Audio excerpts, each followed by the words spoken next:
quando a gente já quer fazer algo extraordinário, né? Ou então já queremos, até às vezes numa paróquia, sermos mais que o sacerdote que estudou 7 anos ali de teologia, filosofia, que pode ter um temperamento difícil, ou que não concorda com a gente, ou não tem um trabalho colaborativo, mas ele é uma pessoa formada, né? Uma pessoa escolhida por Deus, que o bispo consagrou, né? Tem as mãos consagradas para abençoar, não é? Então, assim, é uma pessoa que necessita de respeito. Então, às vezes porque fui no encontro e senti aquele amor de Deus e comecei a ler a palavra, tenho toda a luz do mundo e eu que tenho que agora na igreja falar como que as coisas são, não é?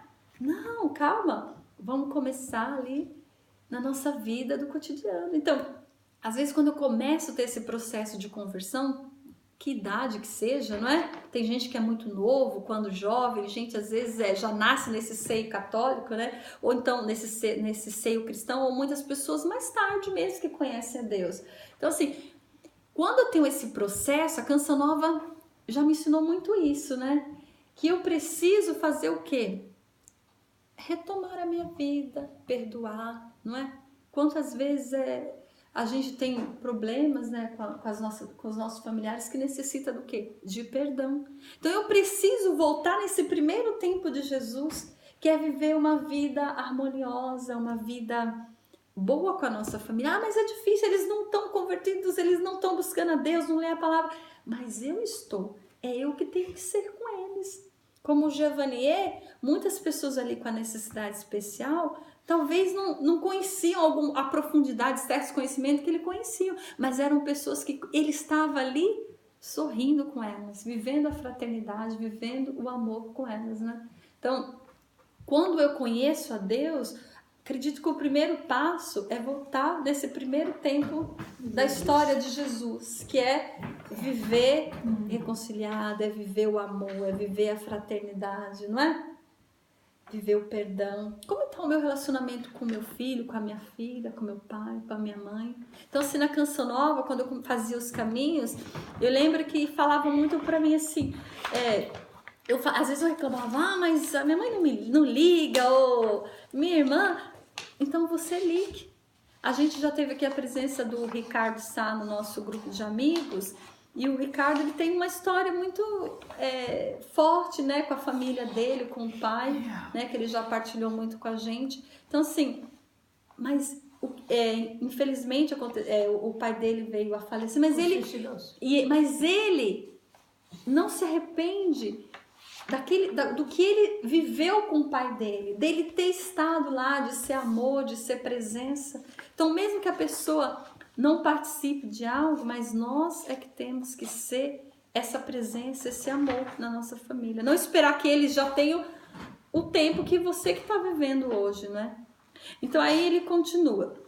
O segundo tempo da vida de Jesus é então uma luta em que procura transmitir a sua mensagem e usar sinais para confirmar a sua autoridade. Então, primeiro Jesus viveu. Como Giovanier, ele foi ali no cotidiano da sua vida familiar, comunitária, o amor. Depois que ele viveu mesmo aquela vida de amor, que ele saiu para evangelizar.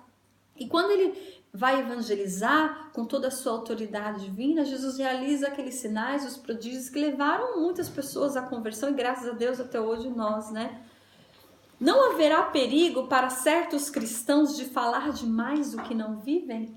Então esse é o perigo. Se eu me conheço a Deus e já quero evangelizar, falar, mas eu estou vivendo isso?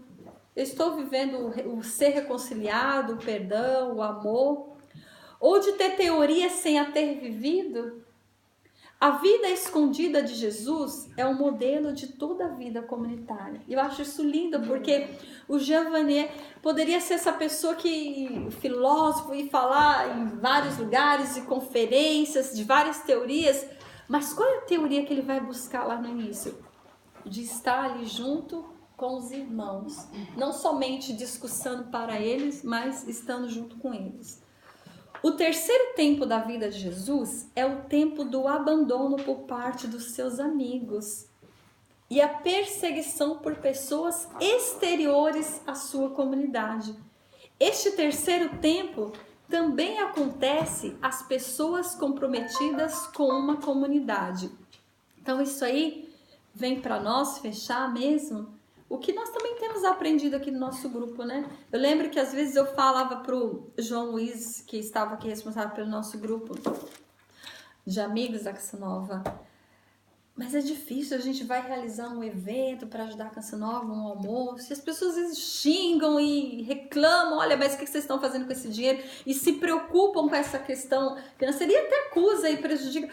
E ele falava, não, mas essa é a realidade mesmo comunitária, não é? Essa é a realidade. Então a gente precisa tomar cuidado, mas quando a gente viveu bem o nosso primeiro tempo comunitário, viveu bem o nosso segundo tempo, então a gente conhece, a gente sabe que nós ainda estamos no mundo. Quais são as bem-aventuranças de viver aqui mesmo essa realidade do ser pobre, do ser perseguido, não é? Porque nós estamos buscando o céu. Se nós não vivemos essa dimensão da igreja que nos ensina a viver a fé, a esperança e a caridade em Deus, a gente se perde fácil, né? Porque aí a nossa esperança está em outras coisas e não está no céu, não está naquilo que o Padre Jonas vem pregando há tanto tempo, né? De nós sermos homens e mulheres novos para um novo céu e uma nova terra. Eu acredito que é isso que a Canção Nova, né, convida a gente a viver, a sermos homens e mulheres novos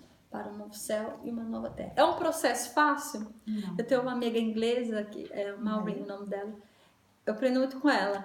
Que às vezes a gente tá naquela correria, naquele estresse, não, vamos fazer assim, vamos fazer daquele jeito. Aí ela fala, tá, vamos. E eu percebo que às vezes ela concorda comigo, mas que a ideia dela era melhor, que aquele jeito dela era melhor. E ela fala, eu falei, Maureen, mas por que você fez o meu jeito? Devia ter feito o seu jeito. Ela, não tem problema, porque todos nós estamos em um processo. Nós estamos em um processo de conversão. Então o meu processo é um, processo da Socorro é um, processo da Valentina é outro. E não quer dizer que um é melhor que o outro, nós estamos em um processo. Então, se a minha irmã é um pouco mais estouradinha, se a minha irmã é muito timidazinha, muito quietinha, mas não vai, não move, é o processo dela de conversão, não é? Então, a gente precisa ser um pouco mais assim, compreensivo, que é difícil, porque no nosso processo, às vezes, existe muito a impaciência, não é? E a gente não tem paciência com o processo do outro, com o processo do nosso irmão. Então, eu acredito que isso é a palavra que vem trazer para nós, que hoje o Paulo quis passar para nós hoje, para nós partilharmos, né? Primeiro tempo, Jesus, né? Viver a nossa vida familiar bem, a nossa vida comunitária. Depois, segundo tempo, não nos acomodarmos, não sermos egoístas só ali no nosso cantinho, mas vivermos o processo da missão, da transmissão da Boa Nova. E o terceiro tempo, que é um tempo também de perseguição, de cruz. Eu não acredito que para o Giovaniano foram flores todos esses anos de comunidade, né, missionária, assim como o Padre Jonas, a Bíblia também na Canção Nova. Não acredito que também não foi assim. Quem conhece um pouco a história sabe que não foram assim momentos tão fáceis sempre, não é? Então, assim, para nós aqui no grupo de amigos também, não é? Vamos ter, como temos os nossos momentos difíceis, né? Em toda a nossa caminhada. E eu diria ainda, não está aqui no texto, mas eu diria ainda um quarto tempo nesse nosso processo de conversão, nessa nossa caminhada e também naquilo que Jesus nos ensina, que é o tempo da ressurreição, que nós vamos ver semana que vem na Páscoa, né? Então, e eu acredito que esse quarto tempo, que é o tempo da ressurreição, é a nossa esperança, a nossa fé é baseada nisso. E a gente vive a caridade também, crendo nesse outro tempo, que é o tempo, nesse quarto tempo, que é o tempo da ressurreição, não é? De viver as bem-aventuranças de fato, né? Como diz, acho que é o Padre Zezinho que diz, Socorro, é isso? Nós somos peregrinos nessa terra? É o Padre Zezinho. E eu gostaria de encerrar esse momento convidando vocês a uma oração baseada na homilia de um cardeal muito conhecido por vocês. Conhece o cardeal Joseph Ratzinger? Acho que eu falei certo, né? Bento XVI, isso. Então eu gostaria de convidar você, feche seus olhos agora, fazer um pouquinho de silêncio.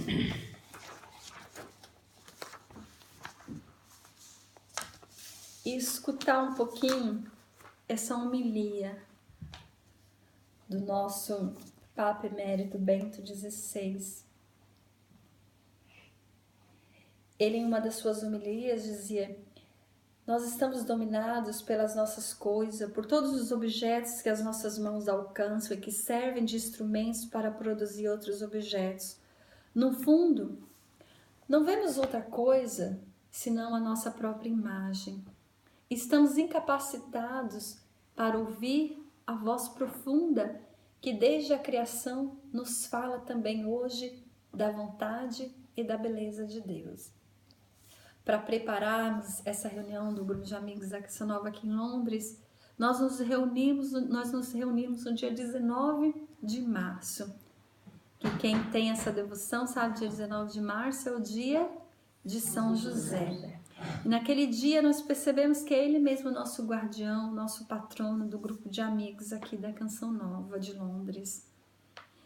E essa homilia de Bento XVI vem falar um pouco disso, porque foi no dia de São José. Então, de olhos fechados, escuta o que ele vem dizer para nós. O sono de São José.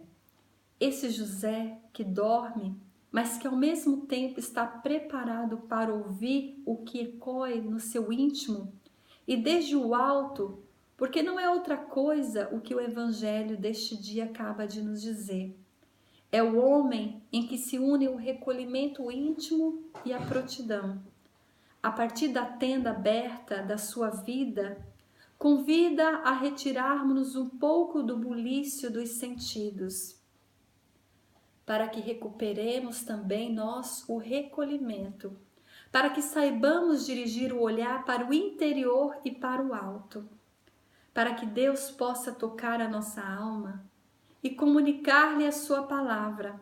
A Quaresma é um tempo especialmente adequado para nos afastarmos das vicissitudes cotidianas e dirigirmos novamente os nossos passos pelos caminhos do interior. Levanta-se e acolhe os planos de Deus. Passamos ao segundo ponto. Esse José que vemos pronto para se levantar e, como diz o Evangelho, cumprir a vontade de Deus, assim toma contato com o núcleo da vida de Maria, a resposta que ela ia dar no momento decisivo da sua existência. Eis aqui a serva do Senhor. São José reage assim: aqui tens o teu servo. Dispõe de mim a sua resposta, coincide com as de Isaías no momento de receber o chamamento. Eis-me aqui, Senhor, envia-me. Esse chamamento preenche